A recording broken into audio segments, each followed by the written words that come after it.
ఏ ఊరమ్మా మీది? నాది ఆత్మకూర. ఆత్మకూరులో ఎక్కడ ఉంటారు? కొబ్బరి తోటలో ఉంటారా? ఎంతమంది అమ్మా పిల్లలు మీకు? ఇద్దరండి. ఇద్దరా? తల్లి వందలు డబ్బులు పడినాయా మీకు? లేదండి. అంటే ఎన్నో గట్టిగా చెప్పాలి. పడలేదండి. ఎందుకని పడలేదు? జగన్ పాలన పడలేదు, ఇప్పుడు కూడా పడలేదు. ఇప్పుడు పడిద్దని చెప్పి అన్నారు, కనీసం ఇప్పుడు కూడా పడలేదు. మరి ఎందుకు పడలేదో తెలియలే. మరి అడగలేదా మీరు? మంగళగిరి తెలుగుదేశం పార్టీ ఆఫీస్ కానీ ఇక్కడ ఉంటారు కదా తెలుగుదేశం పార్టీ నాయకులు? అడిగండి, పంచాయతీలో కనుక్కోమన్నారు, కనుక్కున్నాము. వాళ్ళు ఏం రీజన్ చెప్పలేదు. పంచాయతీలో కదమ్మా, ఇప్పుడు మన తెలుగుదేశం పార్టీ ఆత్మకూరు అధ్యక్షులు, తెలుగుదేశం పార్టీ అధ్యక్షులు సచివాలయంలో కనుక్కోమని చెప్పారు. కనుక్కోమా వీళ్ళే చెప్పారు మాట. చెప్తే అక్కడ కనుక్కున్నారు. వాళ్ళు ఏమన్నారు? వాళ్ళు ఏం రీజన్ చెప్పలేదు. మేము తిరిగి ఇంకా ఆపేసాం. తిరిగారు, బాగా తిరిగారు. అటైతే తిరిగి ఆపేశారు. ఇక పరిపాలనలో కూడా మాకు రేషన్ కార్డు క్యాన్సిల్ చేశారు. ఇప్పుడు కూడా పెట్టాము. లోకేష్ దగ్గరికి ప్రజా దర్బార్ ఉంది కదా, అక్కడ కూడా వెళ్ళి పెట్టొచ్చాము. ఆయన కలిశారా మరి మీరు? కలిసాము.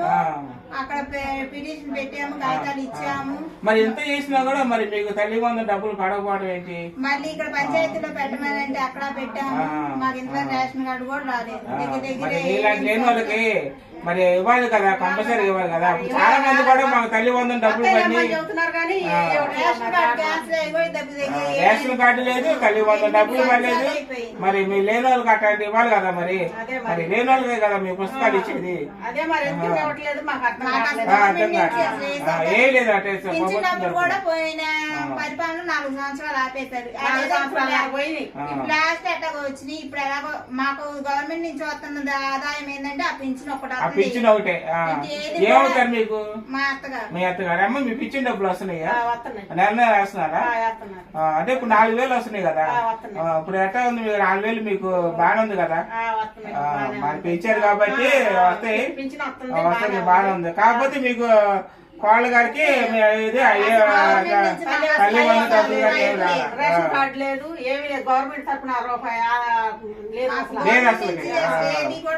ఫస్ట్ టైం ఇదేనమ్మా నేను వింటాము. అదే నేను వింటాము, ఇదే ఫస్ట్. కార్డు వచ్చింది.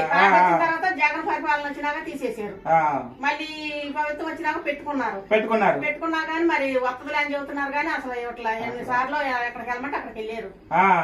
ఎక్కడికి వెళ్ళా కానీ డబ్బులు రావట్లేదు, తల్లి వందల డబ్బులు. మరి అట్లా చేయకూడదు కదా ప్రభుత్వము. అదే ఈ సందేశం మీకు వారికి అందిద్ది, మీరు న్యాయం చేస్తారని మేము ఆశిస్తున్నాం.